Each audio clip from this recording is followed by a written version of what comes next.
Olá pessoal, tudo bem? Quem fala é o professor Marcos, sou professor de matemática e hoje nós vamos tratar de um assunto bem legal, bem importante para a nossa sequência, do nosso conteúdo, que é conjunto dos números naturais.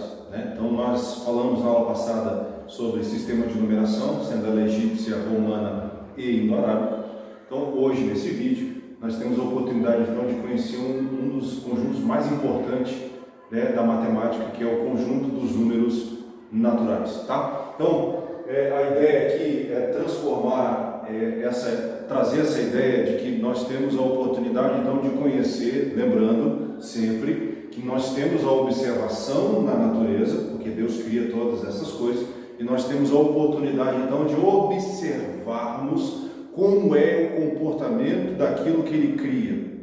E aí Ele nos transfere também, Ele nos dá soberania, ou seja, poder para governar sobre algo, e aí eu preciso entender como é que funciona. Então, toda essa leitura que nós fazemos quando estou debruçando na criação, aquilo que Deus quer que nós saibamos, para que realmente nós cumpramos o nosso propósito, que é glorificar e engrandecer o nome dele eternamente, tá? Então, essa é a ideia. Então, quando nós temos a oportunidade de falar um pouquinho sobre o conjunto dos números naturais, nós temos a ideia de contagem. Então, quando a pessoa fala assim, por que eu tenho que aprender conjunto de números naturais, professor? Porque nós temos que aprender que esse conjunto foi criado no objetivo principal de somente contar. E a gente faz isso toda hora e todo momento, né? A gente conta quantos reais tem na nossa carteira, a gente conta feijão. Eu, quando era um pouco menor, minha mãe fazia eu contar feijão, porque eu tinha que aprender a contar. Ela fazia ali o exercício de matemática contando quantos grãos de feijão você catou aí, meu filho. Às vezes eu chutava, porque eu não ficava muito interessado em contar não. Mas,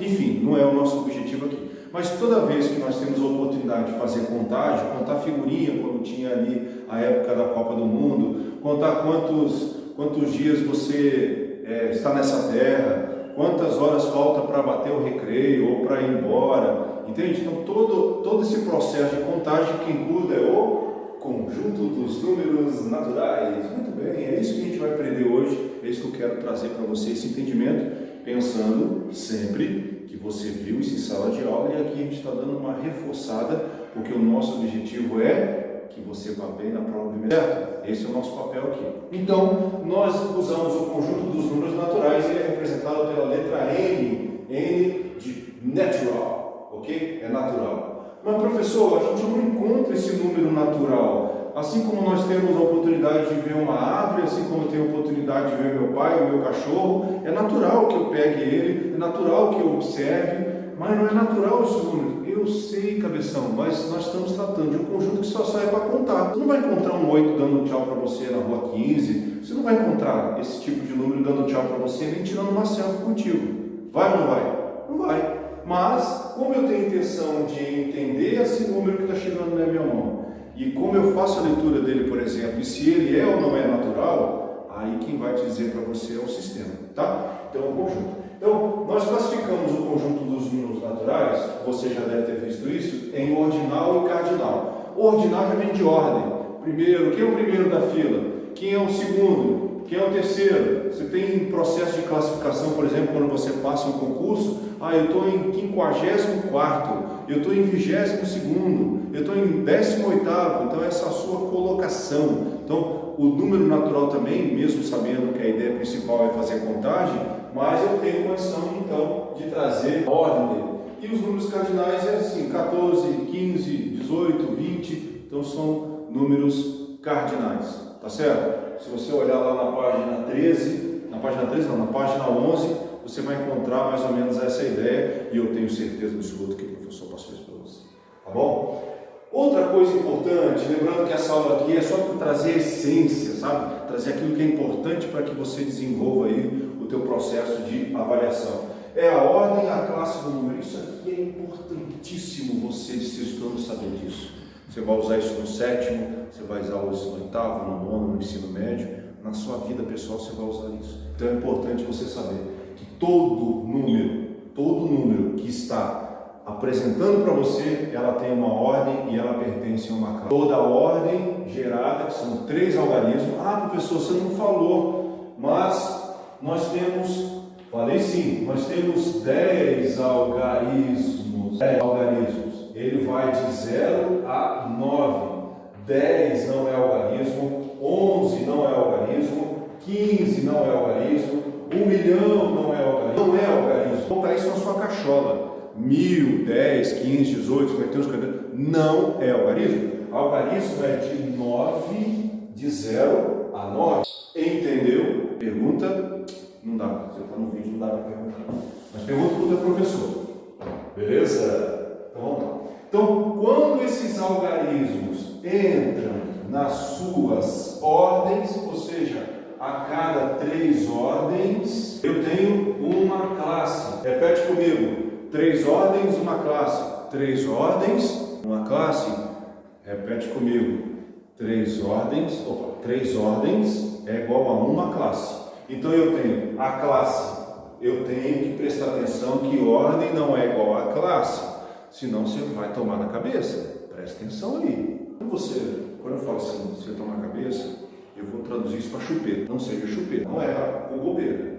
Se tiver que errar e a gente está passivo de errar, tenta errar na coisa mais complexa, porque na simples você não pode errar, porque eu estou tratando com você sobre isso. E pergunta na hora da aula também para o professor, tá bom? Então, cada 3 ordens eu tenho uma classe. Então, nós chamamos a primeira classe de unidade simples, que é a unidade, dezena e centena. Aí eu pulo para a próxima classe, unidade de milhar, dezena de milhar e centena de milhar. Pulo para a próxima classe, unidade de milhão, centena de milhão, dezena de milhão e centena de milhão.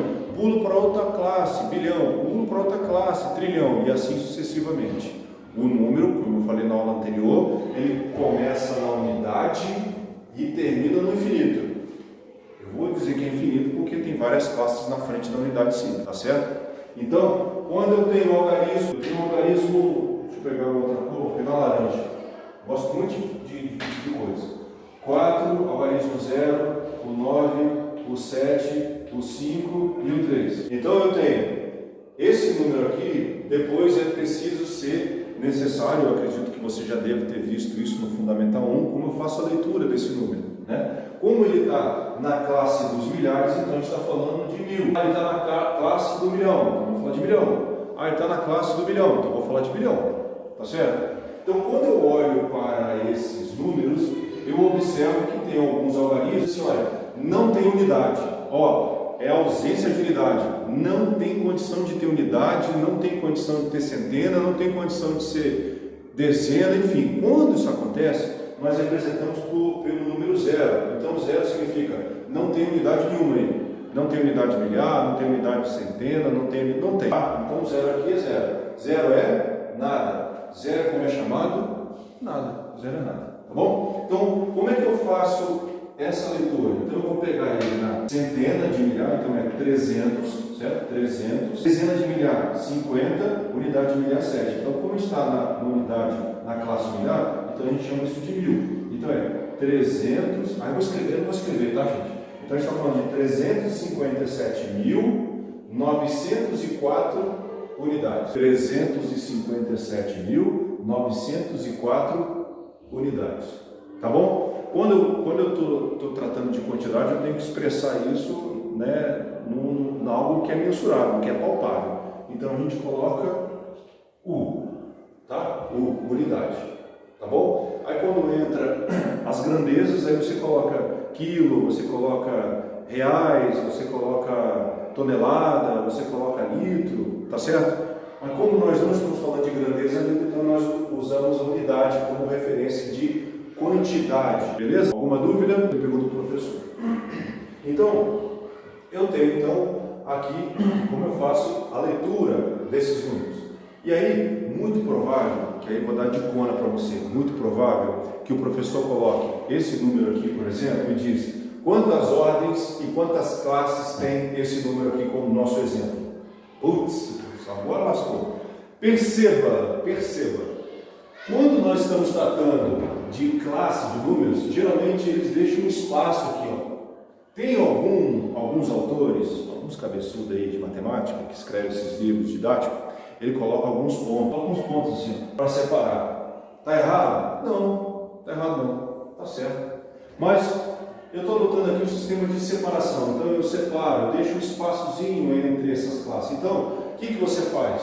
Você separa aqui, ó, coloca aqui como se fosse um campo de força ali, sei lá, chutei, tá? E aí você coloca o seguinte, a grande dicona aqui é nunca numere da esquerda para a direita, porque o número nasceu aqui, na unidade. Então, quando você for fazer a leitura de quantas ordens eu tenho esse número, você começa do lado direito para o esquerdo. Então é 1, 2, 3, 4, 5, 6, 7, 8, 9, 10. Esse número que eu coloquei como exemplo ali, ele tem 10 ordens. Você coloca lá. Se for pergunta A, por exemplo, né? 10 ordens. Ó, mel na chupeta. Quantas classes existem então nesse número? Porque o enunciador perguntou quantas ordens e quantas classes. Muito bem. Quando você coloca esse travessão aqui separando cada 3 ordens é uma classe, vou anotar isso aqui, ó. Põe um asterisco no seu entendimento, ó. A cada 3 ordens eu tenho uma classe. Você tem que estudar. Classe da unidade simples, classe do milhar, classe do milhão, classe do bilhão, classe do trilhão e assim sucessivamente. Tá certo? Vamos lá. Então, como eu separei aqui, ó, eu coloco aqui, ó. Eu tenho uma classe, porque eu tenho 3 ordens. Eu tenho 2 classes, porque eu tenho 3 ordens. Eu tenho 3 classes, porque eu tenho 3 ordens. Eu tenho 4 classes. Então eu tenho 1, 2, 3, 4. Letra B, 4 classes. Professor, mas por que 4? Você não falou que tem que ter 3? Não. Eu falei assim, ó, pode ter uma. O máximo que eu posso ter é 3. Eu posso ter 2, eu posso ter uma, como nesse caso aqui. Aqui é unidade de milhão. Ele pertence a uma nova classe. Ele não pertence mais à classe bilhão, perdão. Bilhão. Unidade simples, unidade de milhar, unidade de milhão, unidade de bilhão. Então aí eu faço a leitura, ó. 3 bilhões, 453 milhões, 629.532 unidades. Beleza? É isso. Então essa é a ideia de tratarmos de um conjunto. Então você imagina que com 9 algarismos eu consigo fazer centenas e milhares, infinitos de números, jogando ele em cada classe. Então ali o princípio também chama-se princípio de individualidade, porque é único, ele tem características próprias, ou seja, aquele número me indica tal referência. Ele fala o que quando está falando daquele número? Entende? Se eu estou na classe do centena, eu estou na classe da dezena, da unidade simples, eu estou na classe da unidade de milhão, esse número está me indicando alguma coisa. Então, eu uso o princípio de individualidade aqui, por quê? Porque aquele número, aquele algarismo, quando ele está na sua classe, ele traz uma informação única para mim. Indivíduo, tá certo? É bom você saber disso. E sempre quando puder, você linka todo esse entendimento aqui a um princípio, para você passar pelos 4 passos, e aí você fazer a relação de como é e por que eu tenho que conhecer isso. Isso é de grande importância, porque diante dessa classe, dessa ordem, eu tenho condição então de saber fazer a minha contagem de forma correta. Lembrando sempre que quando Deus cria a mim e a você, cria-nos para governarmos sobre aquilo que Ele criou. E eu preciso trazer informação precisa, verdade absoluta. Tá certo? Então, é isso mais ou menos que você recebeu como informação em sala de aula, e eu queria somente reforçar você que todos esses assuntos que a gente está tratando aqui nessa videoaula, você tem condição de acessar o teu livro, você tem condição de acessar aí o seu caderno, acessar aí a internet, né? Para buscar para você alguns exercícios paralelos aí, para que você venha exercitar, que é de grande importância a matemática, sempre fazer o exercício, tá bom? Eu espero encontrar você no próximo vídeo. Eu vou falar próxima aula também, que é uma aula. E qualquer dúvida que você tiver, você pode comunicar ao seu professor. E aí, se você precisar, a gente vai entrar num canal aí de comunicação mais rápido. E aí você vai entender, ou vai procurar tirar sua dúvida. O objetivo principal é o professor, tá? Que está em sala de aula caminhando com você diariamente. Mas se você quiser tirar alguma dúvida comigo, diante daquilo que eu expliquei, fica à vontade, a gente vai encontrar um canal certinho para você comunicar-se comigo, tá bom? Grande abraço, beijo para você, fica com Deus, até a próxima.